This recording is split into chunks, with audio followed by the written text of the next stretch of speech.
ប្រូលីស្រីក្មេងនោះតែចូលចិត្តដើរលេងដូចគេណាឃើញហុកមួខ្ញុំប្រូលីដូចខ្ញុំប្រូលីដូចខ្ញុំប្រូលីដូចខ្ញុំប្រូលីដូចខ្ញុំប្រូលីដូចខ្ញុំប្រូលីដូចខ្ញុំប្រូលីដ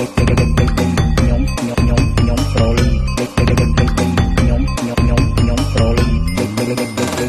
ស្រីក្មេងនោះតែចូលចិត្តដើរលេងដូចគេណាឃើញហុកមួចឹងណាហុក